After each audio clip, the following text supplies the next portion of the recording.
अस्सलाम वालेकुम, आदाब। मैं हूं मोहसिन और आप देख रहे हैं BBN न्यूज। आइए शुरुआत करते हैं आज के खबरनामे की और नजर डालते हैं हेडलाइंस पर। अगर तिरुमला बोर्ड में सिर्फ हिंदू तो वक्फ बोर्ड में गैर मुस्लिम क्यों? सदर मजलिस असदुद्दीन ओवैसी ने उठाया सवाल।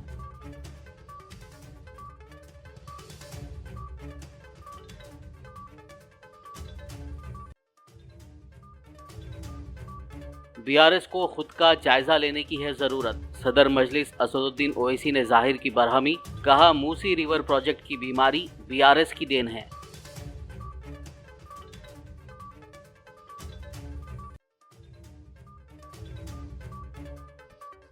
चंद्रानगर आतिशदगी वाक़े में जख्मी 15 साला श्रुति का दौरान इलाज हुआ देहांत। याकुतपुरा मजलिसी रुकन असेंबली जाफर हुसैन मेराज ने अफराद खानदान से मुलाकात करते हुए किया दुख का इजहार। मुख्तलिफ यूनिवर्सिटियों के नए तकर्रुर करदा वाइस चांसलर्स की CM रेवंत रेड्डी से मुलाकात। CM ने यूनिवर्सिटीज में ड्रग्स की फरोख्त और इस्तेमाल पर काबू पाने, तुलबा की निगरानी करने पर दिया जोर। नवंबर की पहली तारीख से रियासत भर में कास्ट सेंसस सर्वे का हुआ आगाज। Retired IAS officer Syed Umar Jalil ने मुसलमानों को अपनी मुकम्मल तफसीलात दर्ज कराने का दिया मशवरा। और अब खबरों की तफसील। ऑल इंडिया मजलिस इत्तेहादुल मुस्लिमीन के कौमी सदर बैरिस्टर असदुद्दीन ओवैसी ने तिरुपति मंदिर के नए चेयरमैन की जानिब से मंदिर के अहाते में सिर्फ हिंदुओं को मुलाजमत देने के बारे में तबसरे पर अपना रद्द-ए-अमल का इजहार किया।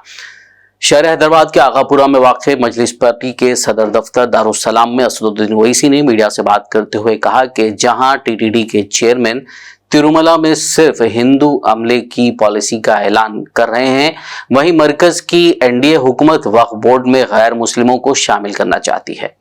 ताहम उन्होंने वाज़ेह किया कि वो TTD चेयरमैन के तबसरे के खिलाफ नहीं हैं। ये भारत के संविधान के आर्टिकल 26 का ग्रेव वायलेशन है। आर्टिकल 26 क्या है बताता हूँ मैं आपको। Article 26 guarantees freedom to marry religious affairs of every religious denominations of section thereof. उसमें सेक्शन 26A का देख लीजिए, right to establish and maintain an institution of religious and charitable purpose. B, manage his own affairs matter of religion. C, to own and acquire movable and immovable property. D, to administer such property in according to law. ये पूरा violation और article 26 का जो propose bill में, और आप यहाँ पर बोल रहे हैं कि नहीं मुसलमान नॉन मुस्लिम को बना देंगे वक्फ बोर्ड में।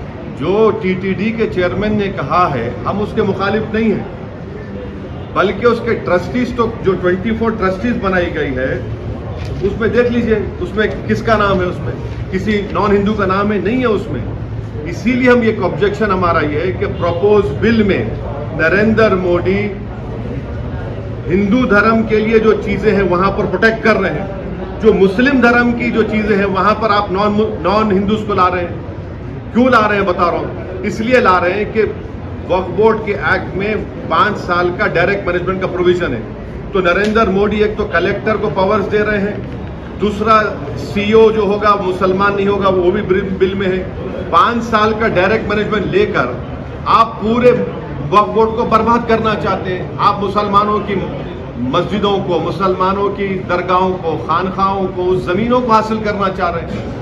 तो वक्फ जो बिल लाया नरेंद्र मोदी लाया है वो वक्फ को बचाने के लिए नहीं लाया है, वक्फ को बचाने के लिए नहीं बल्कि वक्फ को लूटने के लिए लाए हैं। जिस जमीन का मालिक अल्लाह है, नरेंद्र मोदी कह रहे कि नहीं उसका मालिक मैं होऊंगा और कलेक्टर मेरा नायब होगा वहां पर। इसीलिए हम ये कह रहे हैं कि जो TTD के चेयरमैन ने कहा है बहुत अच्छा है वो, मगर आप वहां पर अगर अच्छा है तो हमारे लिए अच्छा क्यों नहीं हो रहा है फिर वो, ये हमारा आपत्ति है। सदर मजलिस व हैदराबाद रुकन पार्लियामेंट बैरिस्टर असदुद्दीन ओवैसी ने बरहमी का इजहार करते हुए कहा कि BRS कायदीन को खुद का जायजा लेना चाहिए।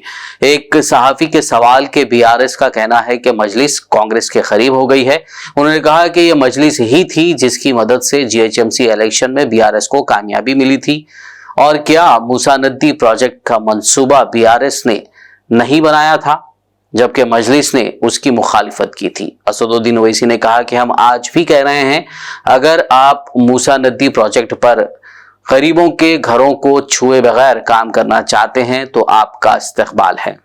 TRS वालों को जरा इंट्रोस्पेक्शन करने की जरूरत है, इंट्रोस्पेक्शन करने की जरूरत है उनको। ये जो प्लान बना मूसा नदी का नहीं बनाए थे तुम लोग, और मैं जाके बोला नहीं था मत बनाओ प्लान बोल के। ये अब वो खुल के बोलूं पूरे बात मैं यहाँ पे, ये बीमारी को पैदा करने वाले तुम लोग ही हैं। गंडी पेट से पानी नहीं छोड़ रहे थे, कई को नहीं छोड़ रहे थे पानी गंडी पेट से मूसा नदी में। ये हमारे नामपल्ली के एमएलए थे मेराज साहब, गंडी पेट से पानी आया तो या पानी आता उनके पास जो आपका जो वो टांकी बनाए आप, ये कहाँ पे कौन सा टांकी है वो, बोजागुट्टा पे। पूरी प्लानिंग आप लोग शुरू करें। आज भी हम बोल रहे, आप घरों को हाथ लगाए बगैर काम करना चाह रहे, मोस्ट वेलकम। ये टीआरएस वाले जो है ना, घड़ी में ताश, क्या बोलते, घड़ी में माशा घड़ी में ताशा, कंसिस्टेंसी रखो। क्या बोल रहे हैं एमआईएम पार्टी के बारे में? 2023 के इलेक्शन में तुम्हारे को जो हैदराबाद में तुम जितने सीटें जीते जीएचएमसी में, मंजलिस की वजह से तुम जीते। तुम मंजलिस की सपोर्ट के जीते तुम वहां पे, और तुम्हारी गलतियों की वजह से। तुम अगर 24 कैंडिडेट्स रिपीट नहीं करते तुम जीत जाते थे तुम, मगर तुम लोग अहंकार में थे। मंजलिस के बारे में बोल रहे ना, बहुत बोल सकता हूं मैं, मगर शर्मिंदा वो लोग हो जाएंगे, नहीं बोलना चाह रहा हूं, इतना ही बोल के रुक जा रहा हूं अभी, वरना आइन 3 टाइम हराज होगा यहाँ पे। याकुतपुरा से मजलिसी रुकन असेंबली जाफर हुसैन मेराज ने दुख का इजहार करते हुए बताया कि 28 अक्टूबर को चंद्रानगर में पेश आए आतिशबाजी के वाक़े में जख्मी होने वाली 15 साल श्रुति दौरान इलाज इस दुनिया से चल बसी। मलकपेट के यशोदा अस्पताल में उसका इलाज किया जा रहा था। मजलिस पार्टी के कौमी सदर असदुद्दीन ओवैसी और फ्लोर लीडर अकबरुद्दीन ओवैसी की हिदायत पर उन्होंने आज श्रुति के घर वालों से मुलाकात करते हुए ताज़ियत पेश की। इस मौके पर उन्होंने बताया कि इस हादसे में मरने वाले तीनों अफराद के लिए एक्सग्रेशिया की मंजूरी के लिए मजलिस पार्टी की जानिब से नुमाइंदगी की गई है और इस नुमाइंदगी को कलेक्टर ऑफिस से सेक्रेटेरिएट भेज दिया गया है। इस मौके पर रेन बाजार कॉर्पोरेटर वासिउद्दीन, मजलिस के सीनियर लीडर मोहम्मद वसीम और दीगर मौजूद थे। दुख के साथ ये मैं मैसेज दे रहा हूँ कि 28 अक्टूबर को जो फायर एक्सीडेंट हुआ था याकुतपुरा रेलवे स्टेशन के बाद में छोटा चंद्रानगर में, जिसमें 2 की डेथ ऑलरेडी हुई थी। एक श्रुति जो 15 साल लड़की थी जिसको यशोदा हॉस्पिटल में ट्रीटमेंट के लिए रखा गया था, अनफॉर्चुनेटली आज सुबह करीब 9:30 को वो दुनिया से चल बसी है। उसके लिए जैसे ही इत्तला मिली मैं डायरेक्ट इंस्पेक्टर साहब से कांटेक्ट किया हूँ, फिर यहाँ घर पे आके उनके लोगों से मिला। श्रुति के जो फादर है, माँ की तो डेथ हो गई थी, फादर जो है वो सिकंदराबाद में रहते हैं, तो श्रुति की डेड बॉडी गांधी हॉस्पिटल भिजाए, वहाँ पे पोस्टमार्टम करके उनके फादर के हवाले कर रहे हैं। जो भी लास्ट उनका क्रियाक्रम होता वो सिकंदराबाद में होगा। हम इनके दुख में शामिल है और ये जो तीनों का हमने गवर्नमेंट को ख़ास तौर से एक्सग्रेशिया के लिए लिखा था, उसका पंचनामा भी कराए थे। वो फाइल कलेक्टर से सेक्रेटरीट को चले गई है। इंशाल्लाह मजलिस इत्तेहादुल मुस्लिमीन नक़ीब मिल्लत और हबीब मिल्लत की निगरानी के अंदर जल्द से जल्द वो कंपनसेशन दिलाएंगे। फाइनेंस मिनिस्टर जो डिप्टी चीफ मिनिस्टर भट्टी विक्रमा साहब है, उनसे मैं ख़ुद पर्सनल मिलके जल्द से जल्द ये दिला दूँगा। हम इन लोग के दुख में शामिल है। बहुत ही दुख भरा हादसा है, मगर क्या कर सकते, कोशिश तो पूरी करें, मगर ऊपर वाले को यही मंजूर था। इसीलिए मैं इनके फैमिली मेम्बर्स को ख़ास ये कहने आया हूँ कि आप भी कोई भी चीज़ को ऐसा सोचिए मत, जो भी है अल्लाह की मर्ज़ी है, उसी लिए हम आए हैं। बहुत बहुत शुक्रिया। मुख्तलिफ यूनिवर्सिटीज़ के नए तकर्रुर करदा वाइस चांसलर्स ने आज सीएम रेवंत रेड्डी से खैर-सुगाली मुलाकात की। इस मौके पर सीएम रेवंत रेड्डी ने कैंपस में मंशियात और चरस की फरोख्त और इस्तेमाल पर काबू पाने, तुलबा की निगरानी करने और ज़रूरत पड़ने पर काउंसलिंग करने पर जोर दिया। उन्होंने कहा कि वाइस चांसलर्स का तकर्रुर मेरिट और समाजी मसावात की बुनियाद पर किया गया है। तेलंगाना हुकूमत की जानिब से नवंबर की पहली तारीख से रियासत भर में कास्ट सेंसस सर्वे का आगाज किया जा चुका है। इस मुहिम के सिलसिले में retired IAS officer Syed Umar Jalil ने बीबीएन चैनल से बात करते हुए रियासत के मुसलमानों से ख्वाहिश की है कि वो अपने मुकम्मल तफसीलात जैसे मजहब, मादरी ज़बान और अपने कास्ट के बारे में तफसीलात जरूर दर्ज करवाएं। हुकूमत की जानिब से 1 नवंबर से एक हाउस होल्ड सर्वे शुरू किया गया है। इस सर्वे में घर घर जाकर तमाम लोगों के बारे में जानकारी हासिल की जा रही है। ये तकरीबन 20-30 कॉलम का प्रोफार्मा है। हर एक शख्स के बारे में इसमें इंफॉर्मेशन भरनी है। मैं BBN चैनल के ज़रिए आप तमाम मुसलमानों से मैं गुजारिश करूँगा कि इस सर्वे के बारे में पहले से वाक़फ़ियत हासिल कीजिए। इसमें अपने मज़हब के बारे में, अपनी मादरी ज़बान के बारे में और अपनी कास्ट के बारे में इंफॉर्मेशन शुरू में दी जानी है अप टू कॉलम नंबर 9 तक। उसके बाद में दूसरा कॉलम्स हैं जहाँ पर दूसरी इंफॉर्मेशन दी जानी है। तो अगर आप मुसलमान हैं तो उसमें अपने मज़हब के बारे में पक्की इंफॉर्मेशन दीजिए। दूसरी बात यह है कि आप अगर BCE से ताल्लुक़ रखते हैं, BCE, तो उसका इंफॉर्मेशन ज़रूर दीजिए, क्योंकि आइंदा जाकर ये इंफॉर्मेशन इस्तेमाल करके हुकूमत तमाम कौमों के लिए बहबूदी प्रोग्राम तैयार करेगी। ये इंफॉर्मेशन की बुनियाद पर तैयार करेगी। तो ये इंफॉर्मेशन में अगर आप BCE से ताल्लुक़ रखते हैं तो अभी इंफॉर्मेशन लिख दीजिए। इसी तरह मादरी ज़बान क्या है वो भी पूछेंगे, तो अक्सर वो लोग हिंदी लिख देंगे। तो हमको देखना ये है कि वो क्या लिख रहे हैं, आपका नाम सही लिखे या नहीं लिखे, नाम स्पेलिंग सही है या नहीं है। जो स्पेलिंग आपके आधार कार्ड में है, जो स्पेलिंग आपके पासपोर्ट में है, वही स्पेलिंग यहाँ पर भी होनी चाहिए। अगर अलग अलग हो जाएगा तो आइंदा चल के आपको मुश्किलात हो सकती हैं। इसी तरह लैंग्वेज, कास्ट, रिलीजन, ये सारी चीज़ें सही इंदराज हो रहे हैं या नहीं हो रहे ये देखिए और इसके बारे में इंफॉर्मेशन हासिल कीजिए और हासिल करके पहले से तैयार रहिए। जब घर पे आए तो फ़ौरन उसका इंफॉर्मेशन देने की कोशिश कीजिए और जब वो इंफॉर्मेशन फिलअप कर दें तो सही से फिलअप किया नहीं किया वो आप ख़ास तौर पे देखिए। ये आप तमाम से गुजारिश है। रियासती वजीर सीतक्का ने आज हफ्ते के रोज सेक्रेटेरिएट में Mahatma Gandhi national rural employment guarantee works पर DRDO के साथ वीडियो कॉन्फ्रेंस करते हुए काम को मुकर्ररा मुद्दत में मुकम्मल करने के इक़दाम की हिदायत दी। उन्होंने 1372 करोड़ रुपए के फंड से रोजगार गारंटी स्कीम के जरिए शुरू किए जाने वाले काम के बारे में गाइडलाइंस जारी किए। Agriculture and farmers welfare commission की आज पहली मीटिंग बिहार के भवन में मुनक्किद हुई।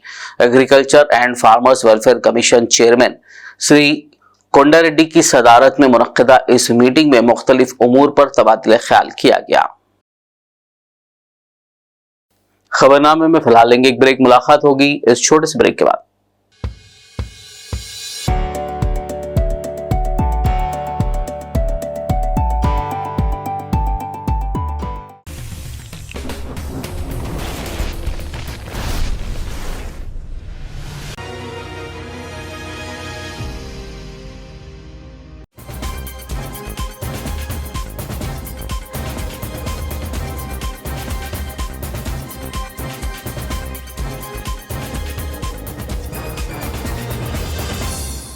ब्रेक के बाद खबरनामे में आपका दोबारा खैर मकदम है। आइए बढ़ते हैं मजीद खबरों की जानिब। तेलंगाना के महकमे सयाहत ने नागार्जुना सागर से श्रीशैलम तक कश्ती की सवारी का आगाज किया। नंदीकोंडा म्यूनिसिपल चेयरपर्सन अन्नपूर्णा ने जिला नलगोंडा के नागार्जुना सागर रिजर्वायर से श्रीशैलम तक के सफर के लिए तकरीबन 100 सयाहों के साथ फाल्गुनी बोट का झंडी दिखाकर आगाज किया। बताया गया है कि 120 किलोमीटर का ये सफर तकरीबन 6 घंटों में तय किया जाएगा। होमगार्ड्स की बीवियों ने होमगार्ड की मुलाजमतों को मुस्तकिल करने और उन्हें वक्त पर तनख्वाह देने का मुतालबा करते हुए एहतजाज करने आज हफ्ते को इंदिरा पार्क धरना चौक पर जमा हुई। ताहम पुलिस ने एहतजाज की इस कोशिश को नाकाम बनाते हुए उन्हें हिरासत में लेकर करीबी पुलिस स्टेशन मुंतकिल कर दिया।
आदिलाबाद डॉक्यूमेंट राइटर्स एसोसिएशन की जानिब से हफ्ते के रोज रजिस्ट्रेशन ऑफिस के सामने गैर कानूनी लेआउट के रजिस्ट्रेशन करवाने वालों के खिलाफ कार्रवाई का मुतालबा करते हुए एहतजाज किया गया। इस मौके पर एसोसिएशन के सदर मोहम्मद अब्दुल खदीर ने कहा कि फर्जी LRS और गैर कानूनी लेआउट रजिस्ट्रेशन से एसोसिएशन का कोई ताल्लुक नहीं है। उन्होंने इस सिलसिले में सख्त कार्रवाई का मुतालबा किया। మేము ఆదిలాబాద్ డాక్యుమెంట్ రైటర్స్ అసోసియేషన్ తరఫు నుంచి మాట్లాడుతున్నాము। ఈరోజు సాక్షిలో మరియు జ్యోతి పేపర్లో ఒక ఆర్టికల్ వచ్చింది। దానిలో డాక్యుమెంట్ రైటర్లు మిస్గైడ్ చేసి ఫేక్ డాక్యుమెంట్ తయారు చేసి LRS తయారు చేసి డాక్యుమెంట్ చేసిందని చెప్పేసి దాని గురించి వివరణ ఇస్తున్నాం। ఆ డాక్యుమెంట్ మా డాక్యుమెంట్ రైటర్ల ద్వారా కాలేదు, మా అసోసియేషన్లో ఆయన లేడు। ఆ ఫేక్ డాక్యుమెంట్లు అయినాయి। దాని గురించి సబ్ రిజిస్టర్ గారిని మేము అడిగితే సబ్ రిజిస్టర్ గారు మన పోలీస్ స్టేషన్కి పోయి ఇప్పుడు కంప్లైంట్ ఇచ్చేదానికి పోయారు। దానికి మాకు సంబంధం ఏమీ లేదు। మా అసోసియేషన్ తరఫు నుంచి మేము దానికి ఖండిస్తున్నాము।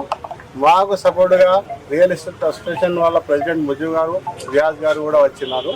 ఇది మేము మొత్తం తెలుసుకున్నాం, మీకు కాపీలు ఇస్తాము। దాని గురించి ఎట్లా ఉన్నది ఏం కదా, మేము డాక్యుమెంట్ అసోసియేషన్లో ఆయన సంబంధం లేదు మనకు, ఆయన మా అసోసియేషన్ మెంబర్ కాదు।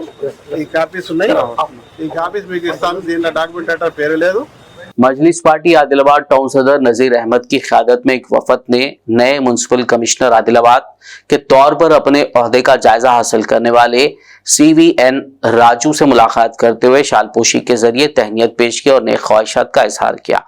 इस मौके पर काउंसलर शाहनवाज उर रहमान, नुमाइंदा कोऑप्शन मेंबर मोहम्मद रोहित, नेमतुल्लाह, मोहम्मद अलमास, मोहम्मद अरशद के अलावा दीगर मौजूद थे। वरंगल में पहली बार एक ऑफ रोड इवेंट मुनक्किद किया जा रहा है। ये event Bhimram Vidyanagar outer ring road के करीब 3 नवंबर बरोज इतवार मुनक्किद किया जाएगा। इस इवेंट में शायकीन बगैर किसी फीस के शिरकत कर सकते हैं। सैयद मोहम्मद बख्तियार बियाबानी ने इस ज़िमन में तफसीलात से वाकिफ करवाया। इंशाल्लाह ताला 3 नवंबर के दिन वरंगल में for the first time off roading का एक बहुत बड़ा इवेंट जो है होने वाला है। इसका जो बेसिक हमारी जो सोच रही है हमारे सारे दोस्तों की, कि हम लोग अब तक अपने अपने जगहों पर ही अपने पर्सनल गाड़ियाँ जो 4x4 है वो गाड़ियों को लेकर उसका इस्तेमाल हम जो है अकेले में क्या करते थे, मतलब गाड़ी का पूरी तरीक़े से फ़ायदा उठाने की हम कोशिश करते थे। बट हम सबको एक ख्याल आया, खुसूसन हमारे जो त्रिलोक सर है उनको एक अच्छा ख्याल आया कि क्यों ना वरंगल में बड़ा इवेंट किया जाए। तो क्योंकि आज तक वरंगल में ऐसे चीज़ों को थोड़ा कम देखा गया है। तो इंशाल्लाह ताला 3 नवंबर संडे के दिन फॉर द फर्स्ट टाइम बहुत बेहतरीन ऑफ रोडिंग का इवेंट होने वाला है। आप सब अतराफ ट्रैक भी देख सकते, कितना बड़ा ट्रैक, करीब 2.5 से 3 एकर्स के ऊपर ट्रैक बनाया गया है। अच्छी बात यह है कि आधा नेचुरल ट्रैक है, आधा हम डिज़ाइन किए हैं, इसकी वजह से और भी मज़ा आएगा। और जो गाड़ियाँ रहेंगी खुसूसन इस्तेमाल में, वो गाड़ियाँ 4x4 रहना ज़रूरी है। बिना ये 4x4 गाड़ियों के जो है थोड़ा क्या नामुमकिन है, क्योंकि कीचड़ में वगैरह में अटक सकती है गाड़ी। तो लिहाजा एक ये भी एक अलग कला है, एक अलग फ़न है कि एक गाड़ी को आप अब तक तो रोड पे चलाएं, मगर एक मर्तबा जब आप ऐसी जगह पे डालेंगे जहाँ पे आपको गाड़ी चलना मुश्किल है, जैसे कीचड़ हो गया या गड्ढे हो गए या किसी भी किस्म की एक जगह जो जंगल से रिलेट कर सकती है आपको, तो उसमें देखने का, उसमें चलाने का एक मज़ा भी अलग रहता है। और वो हर्डल को पार करके निकलना बहुत, ये हमारी फील्ड में, ऑफ रोडिंग फील्ड में बहुत अच्छी बात मानी जाती है। तो लिहाजा एक चैलेंजिंग टास्क लेके हम जो है ये चीज़ को पूरी करते हैं। और ये करने के फ़ायदे ये है कि एक नौजवान खुसूसन जब इसमें इंटरेस्ट दिखाता है तो उसकी डिसीजन मेकिंग इम्प्रूव होती है, उसका कॉन्फिडेंस बढ़ता है, उसका डर निकलता है। एक फियर नाम को जब आप मुकम्मल तरीके से करेंगे, उसको आप जब अकम्प्लिश कर लेंगे, तो उसके बाद आपके अंदर जो है खूबियों में और तरक्की पाई जा सकती है। हमारा ये इवेंट होस्ट करना बेसिकली जो है मज़ा वगैरह उठाने से हट के, इसमें हमारे बहुत सारे नज़रिए हैं। खुसूसन मैंने जो अपना नज़रिया रखा है इसमें कि नौजवान जो आज घर में बैठा है, किसी को भी जॉब नहीं मिल रहा, किसी के पास कुछ ना कुछ परेशानी है, मेरा बेसिक मेरी जो सोच रही है इस चीज़ में कि ऐसी गैदरिंग में हर किस्म का, हर शौक़ रखने वाला आदमी आता। किसी को खाने का शौक़ रहता, किसी को कोल्ड ड्रिंक्स या जूसेस पीने का शौक़ रहता, या किसी को क्या बोलते स्नैक्स का रहता, किसी को देखने की ख्वाहिश रहती। तो हर किस्म का एक आदमी आता। तो इसमें फ़ोटोग्राफर्स भी इन्वॉल्व है यूथ के, खुसूसन जो है होम बेकर्स भी इन्वॉल्व है, रेस्टोरेंट्स वाले भी इन्वॉल्व है, क्लाउड किचन वाले भी इन्वॉल्व है। ये सबके लिए प्लेटफॉर्म बन गया है। तेलंगाना स्टेट आरटीसी की एक बस आज हफ्ते के रोज उस वक्त हादसे का शिकार हो गई जब वो हैदराबाद से विजयवाड़ा जाने के दौरान सूर्यापेट जिले में कोदाड़ के करीब कौमी शाहराह 65 पर एक ठहरी हुई प्राइवेट ट्रैवल बस से टकरा गई। इस हादसे में तकरीबन 30 लोग जख्मी हुए, जिनमें से 4 की हालत तशवीशनाक बताई गई है। पुलिस ने एक केस दर्ज करते हुए आगे की कार्रवाई का आगाज कर दिया। डॉक्टर मोहम्मद पाशा खान अल शिफा क्लिनिक हैदरनगर कोकटपल्ली ने कहा है कि शुगर के मरीजों को घबराने की जरूरत नहीं है। अल शिफा क्लिनिक ने शुगर के मरीजों के लिए एक खास दवा तैयार की है जिसके इस्तेमाल से शुगर नॉर्मल रेंज में रहता है। इस दवा के इस्तेमाल से कई मरीजों को इंसुलिन लेने की जरूरत नहीं पड़ रही है। अस्सलामु अलैकुम वरहमतुल्लाहि वबरकातुहू। मैं doctor Mohammad Pasha Khan from Shifa clinic Hydernagar. आजकल सुनने में आ रहा है कि कई पेशेंट्स कई जो है लोग मुतासिर है शुगर की वजह से, जिसकी वजह से जो है और दूसरे आर्गन्स भी मुतासिर होते हैं, जैसा कि किडनी है, हार्ट है, लीवर है और रगों में भी जो है कमज़ोरी रहती। तो उसके लिए जो बेहतरीन सोल्यूशन है हमारे पास वीके डायबा के नाम से, जो कि ऑल ओवर इंडिया में अल्हम्दुलिल्लाह तकरीबन जो है पेशेंट जो है शिफायाब हो गए हैं इस मेडिसिन की वजह से, और लाइफ टाइम जो है शुगर की मेडिसिन लेने की भी ज़रूरत नहीं है। कोर्स तो जो है 1 ईयर का है, बट 2 से 3 महीने में भी एलोपैथिक मेडिसिन भी रुक जाते हैं, और इंसुलिन भी कई पेशेंट जो है इंसुलिन भी छोड़ दिए ये मेडिसिन की वजह से। इंशाल्लाह आप आके रब्ता कर सकते हैं शिफा क्लिनिक हैदरनगर पे। जिस तरह आप देख सकते हैं ये प्रोडक्ट है हमारा वीके डायबा और वीके बीपी के नाम से, जो 2 से 3 महीने में जो है कंट्रोल हो जाता शुगर, और शुगर से होने वाले सारे कमज़ोरी भी जो है अल्हम्दुलिल्लाह रिकवर होती इससे। अल्हम्दुलिल्लाह इस्तेमाल करिए, आप भी इंशाल्लाह शिफाया पास। डॉक्टर साहब, शुगर का तो आजकल आम चल रहा है, तो क्योंकि आम बात हो गई शुगर का, इसके लिए जो ना बस लोग ऐसा है कि बहुत जल्दबाजी में इंजेक्शन भी जो ना ले रहे इंसुलिन वगैरह जो ना, तो उसकी रोकथाम के लिए क्या चीज़ की जो ना उनको इस्तेमाल करना चाहिए डॉक्टर साहब पेशेंट को? एक्चुअल तो क्या है साहब, आजकल जो है सेडेंटरी लाइफ, क्योंकि पहले जैसा हार्ड वर्किंग रहती थी वो लाइफ नहीं रही आजकल। जिस तरह ज़्यादा से ज़्यादा लोग जो है फ़ोनों में जो है अपना टाइम पास कर रहे हैं, जिसकी वजह से तकरीबन जो है बीमारियां से जो है मुतासिर हो रहे हैं। तो ज़्यादातर हार्ड वर्क, डेली एक्सरसाइज ज़रूरी है, और दूसरा जो है वाटर का इंटेक है, और जंक फूड आजकल ज़्यादा हो गया है, बाहर के जो फूड्स है आउटसाइड, तो घर का खाना बेहतर है सेहत के लिए, और जितना हो सके फ्रूट्स इस्तेमाल कर सकते हैं। ऑयली फूड से बचने से जो है इंशाल्लाह जो है उससे बच सकते हैं। अगर खुदा ना खास्ता अगर शुगर हो गई तो उस परेशान होने की भी ज़रूरत नहीं है, उसका हल है हमारे पास अल्हम्दुलिल्लाह। ये वीके डायबा जो प्रोडक्ट है हमारा, इससे कई सारे पेशेंट्स जो है शुगर के मेडिसिन रुक गए लोग के, जैसा कि एलोपैथी मेडिसिन 3 टाइम इंसुलिन लेते थे कई पेशेंट, आज अल्हम्दुलिल्लाह 4 से 5 साल है हमारे पास। एग्जाम्पल है, प्रूफ है, ऐसा नहीं कि हम बोल रहे हैं। तकरीबन एक नहीं कई सारे पेशेंट हैं जो है शुगर को बीट कर दिए। जज़ाकल्लाह। आखिर में एक नजर हेडलाइंस पर। अगर तिरुमला बोर्ड में सिर्फ हिंदू तो वक्फ बोर्ड में गैर मुस्लिम क्यों? सदर मजलिस असदुद्दीन ओवैसी ने उठाया सवाल।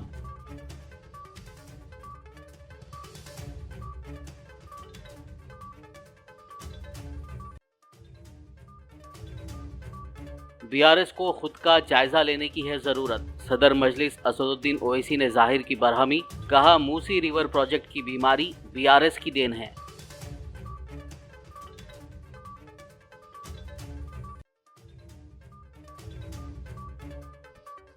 चंद्रानगर आतिशज़दगी वाक़े में जख्मी 15 साला श्रुति का दौरान इलाज हुआ देहांत। याकुतपुरा मजलिसी रुकन असेंबली जाफर हुसैन मिराज ने अफराद खानदान से मुलाकात करते हुए किया दुख का इजहार। मुख्तलिफ यूनिवर्सिटियों के नए तकर्रुर करदा वाइस चांसलर्स की सीएम रेवंत रेड्डी से मुलाकात। सीएम ने यूनिवर्सिटीज में ड्रग्स की फरोख्त और इस्तेमाल पर काबू पाने, तुलबा की निगरानी करने पर दिया जोर। नवंबर की पहली तारीख से रियासत भर में कास्ट सेंसस सर्वे का हुआ आगाज। Retired IAS officer Syed Umar Jalil ने मुसलमानों को अपनी मुकम्मल तफसीलात दर्ज कराने का दिया मशवरा। खबरनामे में फिलहाल बस इतना ही। ताज़ा तरीन अपडेट्स के लिए देखते रहिए BBN न्यूज़। यूट्यूब और फेसबुक पर मौजूद हमारे वीडियोस को लाइक और शेयर जरूर कीजिए।